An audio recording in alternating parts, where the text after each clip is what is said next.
7 deadly sins. They exist in each of us. And some say they affect our very souls. These are death-dealing sins. They will have a severely damaging effect on one's spiritual life. Lust, envy, gluttony, sloth, greed, anger, and pride. According to Christian theology, committing these deadly sins is as simple as thinking about them. Scripture says the wages of sin is death. Each of these sins has a secret history revealing how they came to be deadly. The 7 deadly sins have had an enormous impact on history, society, and our souls. You cannot transgress God's moral law without someone paying a terrible price. And the most paradoxical of the 7 deadly sins is gluttony. The 7 deadly sins are vitally important in Christian theology. Yet, strangely enough, the list does not actually appear in the Holy Bible. They first appeared in the monasteries of Egypt more than 300 years after the New Testament was written. In about 375 AD, a monk named Evagrius Ponticus began to list the many temptations to the human soul, narrowing and refining his list until he had distilled it to the most dangerous. Evagrius believed there were 8 terrible temptations that could lead humanity to hell. Gluttony was a sin to Evagrius because overeating impeded one's ability to pray. He wrote, "As fog conceals the rays of the sun, so heavy consumption of food darkens the mind." The 8 temptations of Evagrius would remain known only to monks until 590 AD. At that point, Pope Gregory the Great narrowed the list to 7, changed their names from temptations to sins, and proclaimed that they were deadly. To Pope Gregory, gluttony was deadly to a person's inner and outer life. He wrote, "The belly, when it is not restrained, destroys the virtues of the soul."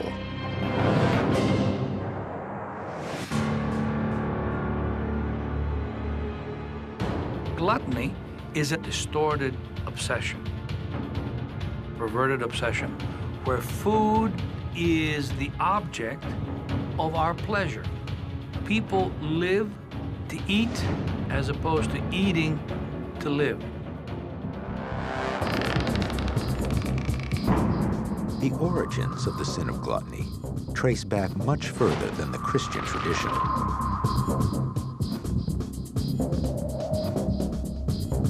In the Stone Age, primitive cultures celebrated mass consumption of food. If you could communicate with our ancestors a million years ago, no one would think that overeating was a sin. It's very common to find depictions of human form that were meant to portray wealth and health and fertility and good things to be rather corpulent beings.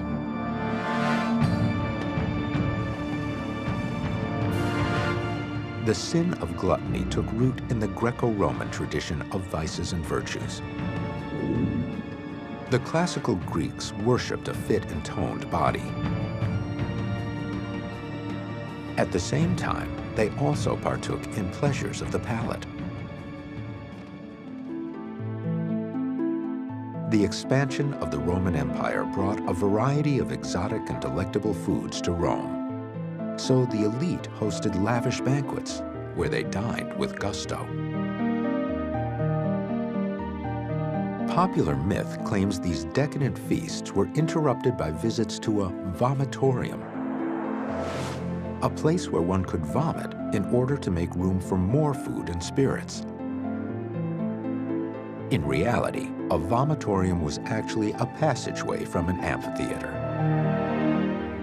Well, the vomitorium, where you kind of spewing out people into a passageway so they can exit the amphitheater. Some writer either deliberately or mistakenly associated the literary descriptions of Roman banqueting, which had really nothing to do with that phenomenon.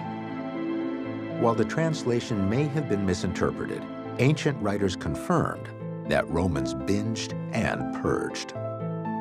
References to sticking a feather down the throat or a finger down the throat, or perhaps more commonly, just simply waiting until the body naturally rejects this superfluous quantity of food.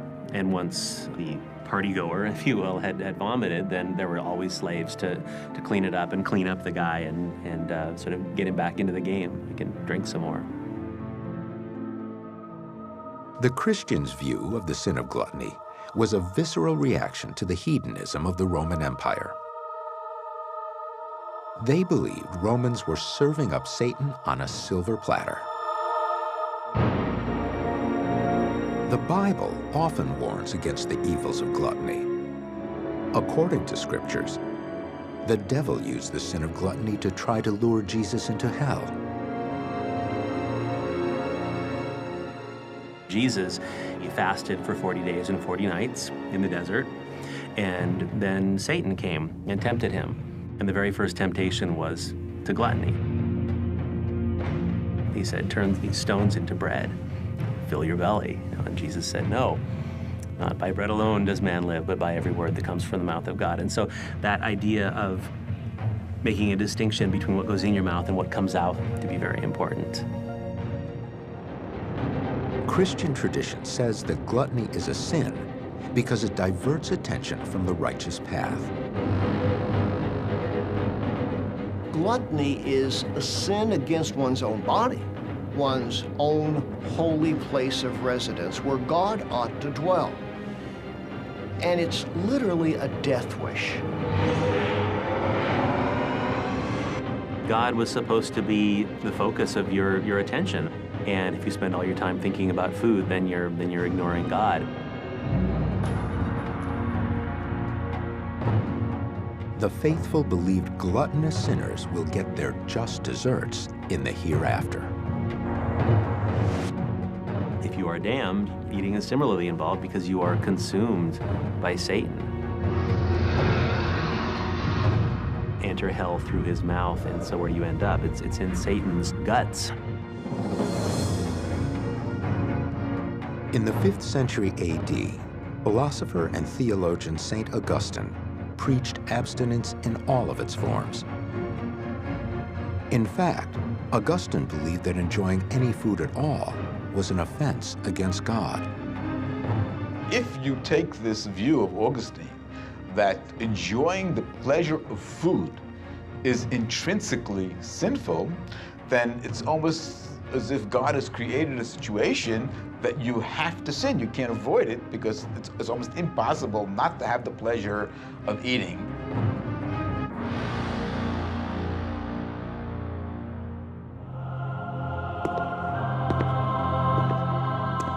In the 4th century, the emergence of the Christian monastic movement heightened concerns about overindulging the senses. These men of God chose to live a frugal, cloistered existence in monasteries, denying the body of gratification. You have the formation of Western monasticism and the rule of St. Benedict, where we have a lot of rules about food and drink and how much and when. You have to fast at certain times, and you're not supposed to drink any more than a certain amount of wine, and you can't eat meat and that sort of thing. And they perceived an excessive preoccupation with carnal pleasure, such as eating and drinking, as something that makes us less human and more animal-like, so therefore they considered that to be sinful. In the 6th century, Roman Catholic Pope Gregory the Great not only formally listed the 7 deadly sins, the pontiff proclaimed there were 5 specific ways to commit the vice of gluttony. Eating too much, the form of gluttony that's most familiar to us. Gluttony in that sense was theft from the poor and the hungry. Eating outside of the proper time is an act of gluttony. There were set times to eat, and you weren't supposed to snack. You could also sin wanting your food to be prepared in a very particular or very precise or fussy way. You have to have your food just right. And that was gluttony because you're paying too much attention to food. And the fifth way is that you can sin simply in terms of the strength of your appetite, your avidity. You're thinking about food all the time. By 1320 AD, writer Dante Alighieri dramatized the ghastly horrors awaiting sinners in his epic poem, The Divine Comedy. In what Dante called the third circle of hell, gluttons are held hostage in a putrid bog where they wallow in freezing rain and stinking slush.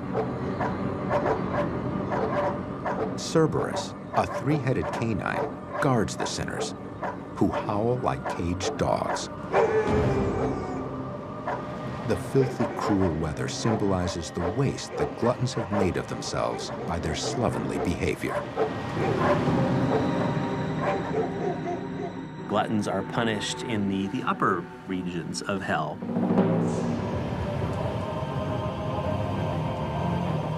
Chaco, the Florentine glutton, who was just sitting there in a muddy pile of filth. His disgusting environment is meant to sort of mirror what he has done with his own body, corrupting it. So hell is a place of uncomfortable extremes. We have fire, we have ice, everything bad, everything unpleasant. Of all the 7 deadly sins, gluttony seems the most at odds with itself. It's one of the easiest sins to commit, and one of the most difficult to overcome. That's one of the ways in which gluttony is unique. Yes, you can be a virgin. You can never have sex at all. But food, you can't escape. You will starve to death. You have to feed yourself regularly. Many of the vices we have to live with all the time, or we would die or not thrive in our lives, and that is the case with gluttony. We have to eat. We have appetites. We need to take nutrition into ourselves and so on. Eating may have been a necessity, but for those who overindulged, there would be a price to pay. And in some medieval monasteries, this truth wouldn't stop some of their gluttonous ways.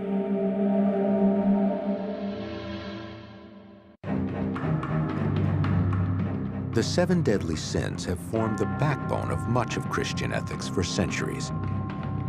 And some say the hardest sin to avoid is gluttony.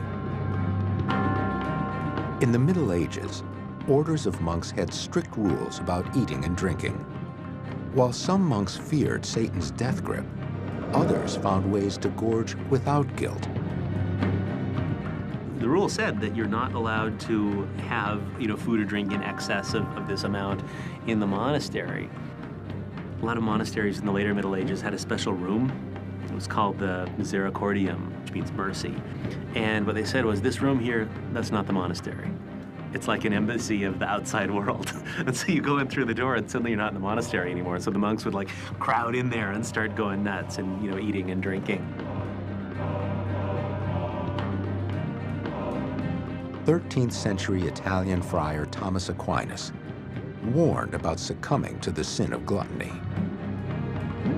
He believed that the sin opened an invitation to other vices, particularly lust, anger, and sloth. It was the gateway sin. They are all connected to each other, and when you sin in one way, you are more likely to sin in another way. Because of your inordinate desire for food and drink, you might engage in other kinds of sinful activities, such as stealing or lying. As a very young child, I used to kind of steal money from my mother's purse so I can go out and buy O. Henry bars, which I loved very much. And so that's a good example of how gluttony actually led to my being a little thief. The medieval legend of John of Beverley demonstrates Aquinas' theory about the danger of the sin. The story goes that a man made a deal with the devil, who forced him to choose between 3 sins: gluttony, rape, and murder. Thinking it would be the least offensive sin, the man chooses gluttony in the form of drunkenness. He said, I think I'll just get drunk. I could probably handle that. I've done it before. And of course, what he does is he gets drunk and stumbles home and goes into the wrong room. And he sees this woman in his bed. Not realizing it is his own mother, the drunken sinner forces himself upon her. He is interrupted by his father, and the drunken man kills him.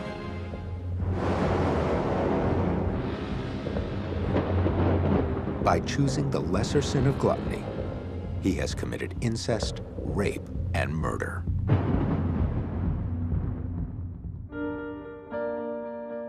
Sometime around 1200 AD, Christian theologians attempted to cure society of the 7 deadly sins by creating a list of counterparts called 7 heavenly virtues.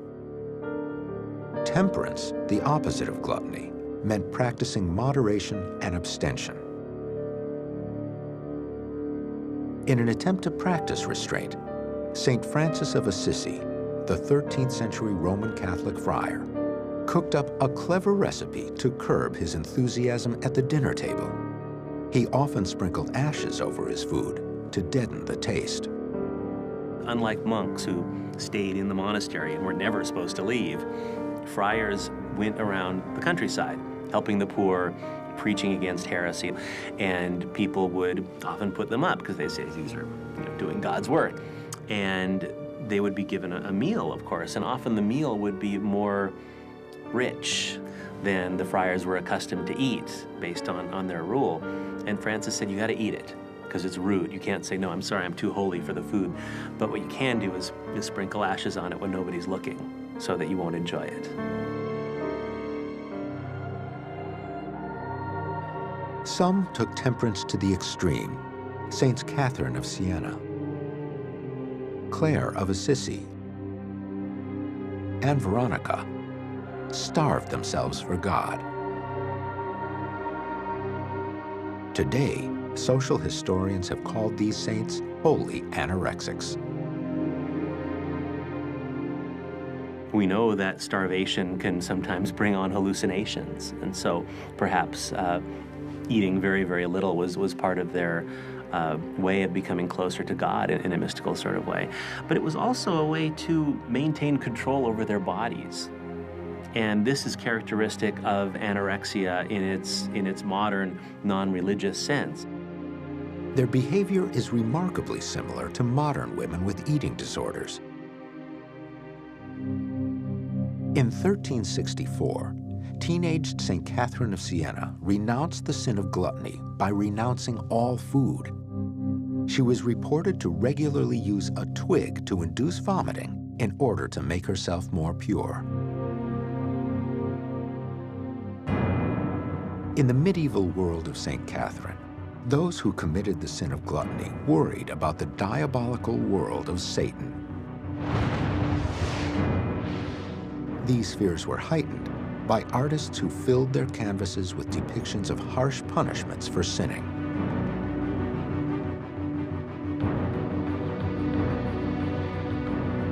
The 15th century Italian painting, The Last Judgment, featured naked gluttons seated around a dining room table from hell.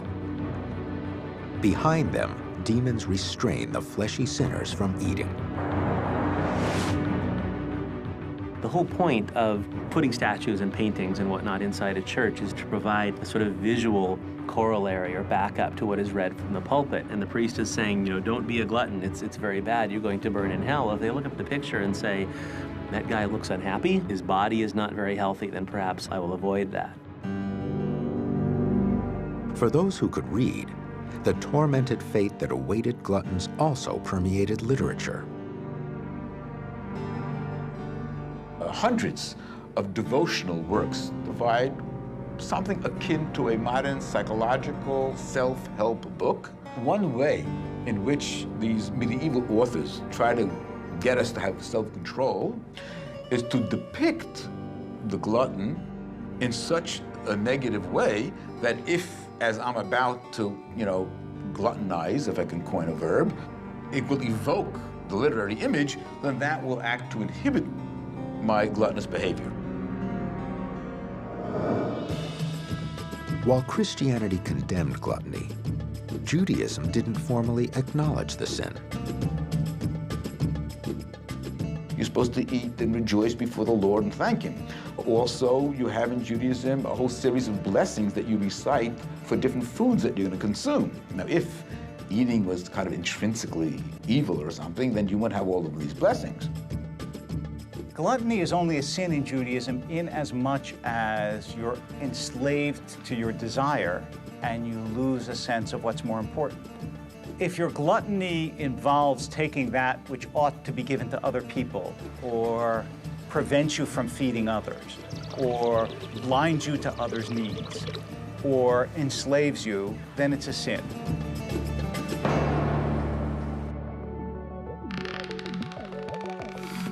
Whether or not gluttony was a sin, ancient Jewish writings such as the Book of Judith warned that wining and dining could get you into trouble.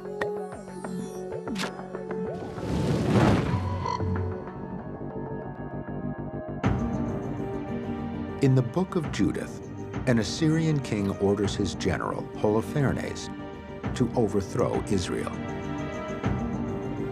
At the siege of the Jewish city of Bethulia, the beautiful Israelite Judith invites Holofernes, an infamous glutton and drunk, to dinner.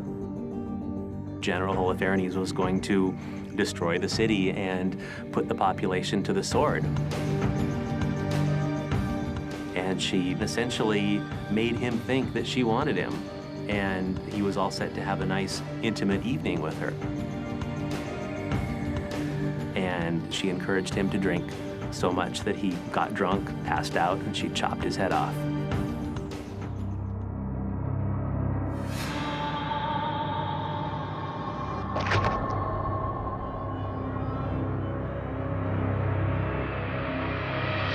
Judith saved her people. She saved her city.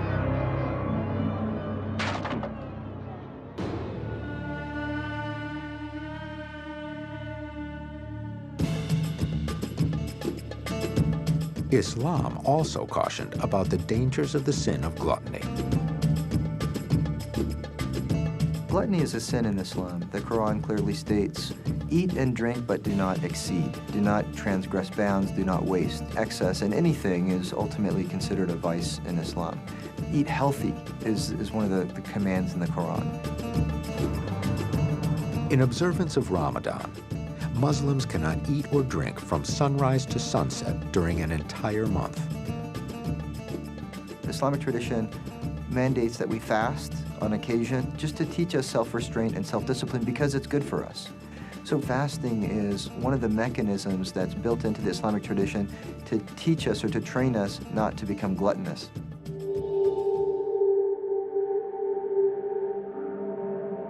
Christians also practice fasting and prayer as penitence for the sin of gluttony. The season of Lent commemorates the 40 days Jesus fasted in the desert. In keeping with the paradoxical nature of gluttony, some Christians celebrate the coming of Lent with Mardi Gras, a 3-day festival of feasting and drinking. You're going to have a long stretch of fasting and penance and no fun at all, really, until Easter. And so there seems to have been a realization on the part of church authorities that you need to allow people to let off steam.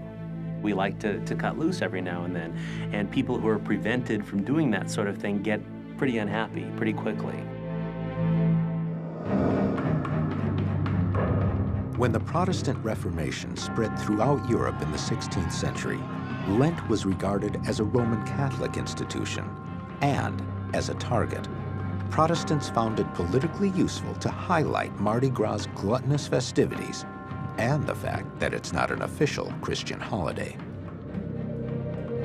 You don't read in the Bible about Mardi Gras and Lent and things like that. The Protestant reformers got rid of them because they were also times of celebration and feasting with lots of food and drink and some of the behavior that happens when you have too much drink.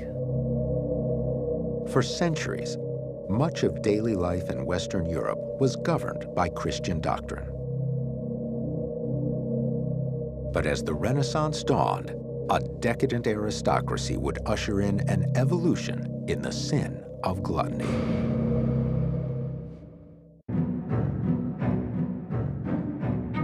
For centuries, the 7 deadly sins have been the moral guidelines to Christians everywhere. By instituting religious fasts and food prohibitions, the medieval church attempted to rein in the sin of gluttony.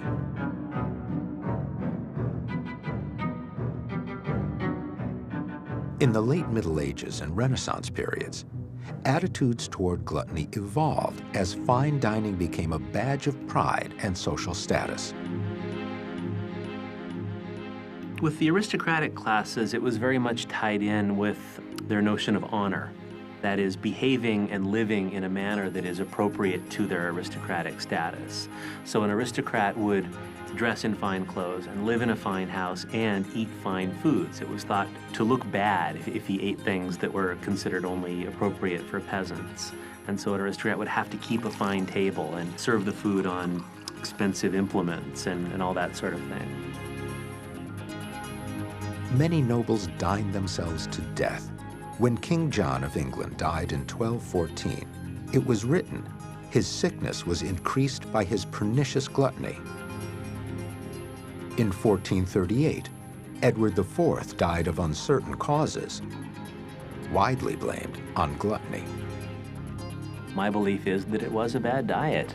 The royalty liked to live like royalty, and they liked to eat fine foods and drinks, often to the exclusion of the sorts of food that we know now is far more healthy. The Catholic Church instituted a host of dietary taboos, including a religious law against eating meat on Fridays. The upper classes, however, found ways around these religious rules. It became fashionable in aristocratic circles to employ chefs who could, with great artistry, prepare food that looked like something other than what it was. Let's say it's Lent. You're not allowed to eat meat. You're supposed to eat fish. And so the Duke of whatever would bring out a great big joint of roast beef. And the guests would say, "My goodness, how can you possibly serve us this?" And he would say, "Well, taste it. Turns out the thing is made out of fish."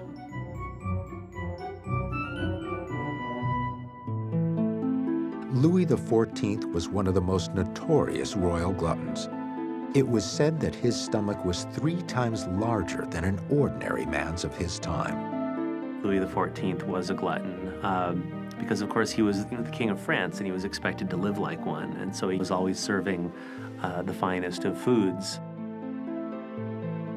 These royal food lovers discovered that even if the sin of gluttony didn't lead them to encounter the wrath of Satan, they'd often still be cursed with gout, indigestion, and heart disease. Louis XIV gained weight and had health problems associated with indulgence in food and drink. Henry VIII, of course, would be another example, who got very large in his later life, and we know he had severe health problems, ulcers in his legs and that kind of thing. In 1545 AD, Italian Luigi Carnaro found his gluttonous appetite was going to send him into an early grave. So Carnaro wrote a guide to avoid the sin of gluttony. It became the world's first diet book. He wrote a diet book and he said, this is the way to perfect health. People tended to read him and understand his life more in religious terms than in medical ones, because he had conquered his flesh. He had conquered this desire for food and conquered his gluttony. In the early 1600s, the sin of gluttony traveled with the Pilgrims and Puritans who colonized America. Colonies were formed at Plymouth and at Massachusetts Bay. And one group of Puritan immigrants was determined to topple the chapel of Satan in the New World. American Puritanism was, of course, an offshoot of radical Protestantism in Europe. And one of the most characteristic elements of that type of Christianity was this almost visceral hatred of Roman Catholicism. And they were going to go to America and establish God's kingdom here on earth, reformed and perfected and purged of all of those wicked Romish accretions. In pursuing this new form of Christianity, the Puritans waged a war on Christmas. They believed the festivities resulted in gluttony. They influenced the Massachusetts General Court to outlaw the holiday in 1659. Violators were fined 5 shillings. Christmas remained illegal in Massachusetts until 1681. The early Puritans did their best to find out the way the early church was and see what was allowed in the Bible and try to live like that. And there is no sense that Christmas was ever celebrated in the primitive church, and so they didn't do it either.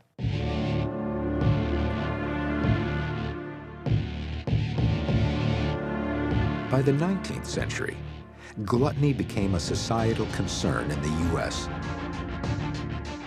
Some believed drunkenness was one of the worst aspects of the sin of gluttony. Concerned citizens band together and launched the temperance movement. Their mission was to stop the sin of gluttony by ending all alcohol consumption. Temperance movement was a self-conscious effort by women for the most part, although they had religious leaders, especially Protestant ones, who were along for the ride, who didn't like drinking simply because they considered it sinful. But it was about protecting families from the corrosive effects of alcohol as they saw it on the American family.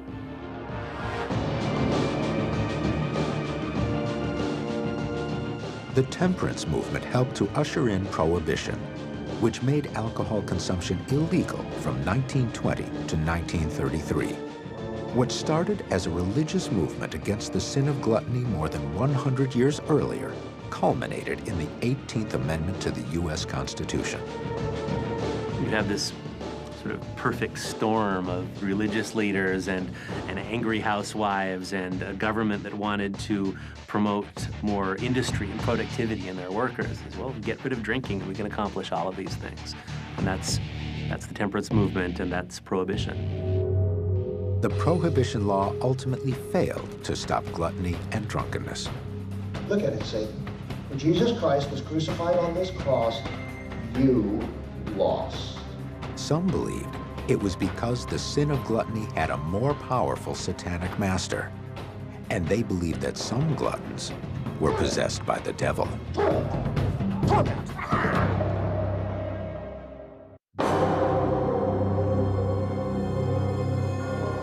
In the Christian tradition, the 7 deadly sins are viewed as a pathway to hell. An act as simple as eating can become the sin of gluttony if one is not careful.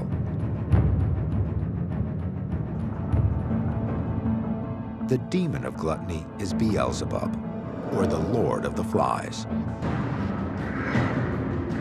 Some Christians identified the insect-embodied demon as responsible for tempting people to become gluttons. A sin, to be a sin, has to be an act of the will. The devil might suggest it, but we have to commit it. And their job is to tempt human beings to commit sins. But of course, that shouldn't lead us to conclude it's the devil's fault or that the devil made you do it. Look at it! Pastor Bob Larson would disagree. He believes demons are oftentimes the source of the sin. And the only cure is an exorcism. Larson, an exorcist, claims to have special powers to purge victims he says are possessed by demons. A huge man, 300+ pounds, manifested demons in one of our seminars. And when I asked the demon its name, it said food. The demon of gluttony said, I call myself food because I fill him with food and disease. Larson exorcises the demonized using prayer and religious symbols. Sometimes I simply taunt the demon. I can taunt a demon by looking at the person deep into their eyes and their soul and saying, well, Satan, you've done a very good job with this person. While the Christian belief in sin is strong, others believe that gluttony may be an evolutionary necessity. The physical and moral dangers of the sin of gluttony were outweighed by the necessities of survival in other cultures. South Pacific Islanders experienced near starvation while paddling long distances at sea. So too did nomadic Native Americans, who lived a hunter-gatherer lifestyle. The ability to exist on minimal food was a powerful survival strategy. High body fat was important to cultures that endured these feast or famine cycles. Scientists now speculate that certain groups may have built up a predisposition to the sin of gluttony by developing what's been called the thrifty gene. In an environment where there are frequent famines, genes would emerge that allowed you to efficiently deposit whatever energy you had as fat. That extra fat would provide some protection the next time a famine came along. But now in modern times, when food is freely available, those same genes confer a risk of obesity. The environment throughout evolution wired our genes to prevent weight loss. And now the environment has changed so that weight loss is increasingly not a problem, and the opposite is a problem. Due to evolution, many people now carry an abnormal form of the thrifty gene, which doesn't produce the vital hormone leptin. Leptin signals the body to store fat. Essentially, the hormone tells the body to eat more when fat storages are low and less when fat storages are high. Consequently, leptin acts like an appetite suppressant. The lack of leptin can seem to trigger the sin of gluttony. These are two mice, one of which is an obese mouse and one of which is a sibling mouse. The only difference between these two animals is a defect in a single gene. And this animal's missing leptin, this animal makes leptin, and the consequence is pretty obvious. Dr. Jeffrey Friedman discovered this defect in the leptin gene and explains that a lack of leptin in humans can make them unable to control their gluttonous behavior. There's been some really fascinating work done recently in England by Steve O'Reilly studying the leptin-deficient children. There were reports on the part of their parents that they just went to extreme measures to try to restrain the appetite of these children, literally padlocking refrigerators. There was really nothing that could be done. These children would somehow find their way into the refrigerator and overeat.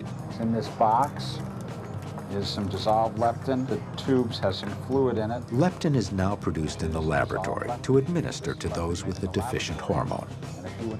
This more or less normalized the weight of these children. Now, this is, of course, an extreme example, but I think it does represent an extreme of the biological drive to eat. In Friedman's opinion, lack of willpower is not the cause of the sin of gluttony. Some people might look at this mouse or a leptin-deficient child and say that that individual or that mouse is gluttonous. But of course, in these cases, we know what the basis for that behavior is. It's a lack of this hormone leptin.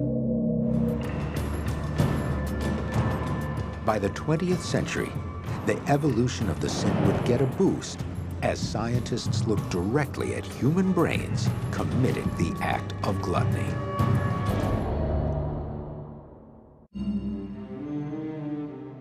The 7 deadly sins have been a moral code for Christians for over 1,000 years. These 7 guidelines were created to warn the faithful that even the basic drive to eat could lead to the mortal sin of gluttony.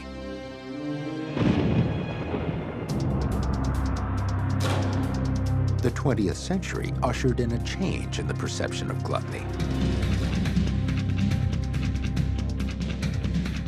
Church leaders also began to view the vice as a behavioral problem, requiring counseling. In religious literature, the deadly sins are always construed in the context of some moral religious value system. Whereas in the modern approach, the secularized psychotherapeutic approach, they tend to talk more about techniques. How can I learn techniques that will help me control my overeating or my drinking, etc.? Due to changing attitudes toward health and fitness, many began to consider the sin of gluttony a moral failure in our modern body-conscious culture. Gluttony is still very much a sin, and it's something to be avoided. There's also a stronger emphasis on the idea of care of the body, that your body has been given to you by God. And when you eat and drink too much, you are ruining your good health. Dr. Ellen Schur has conducted experiments to show that throughout history, humans may have had less control over the sin of gluttony than they thought. If you're trying to understand gluttony or overeating, you have to understand that it's a biological process. We're essentially programmed to not only be attracted to especially high-calorie foods, but to enjoy them, and that system was set up to ensure that we got adequate calories to survive. Dr. Schur has shown photographs of various foods to human subjects. The purpose was to see how areas of the brain respond to visual stimuli of foods. One group is a category that I would consider sort of low-calorie foods or healthy foods. Other photographs are kind of your standard high-calorie kinds of foods. It tends to be your sweets and desserts. The experiments have revealed that the reaction to certain foods is strong, powerful, and automatic. What we're seeing is that the brain responds much more strongly to these photographs of the high-calorie foods than it does to the low-calorie foods.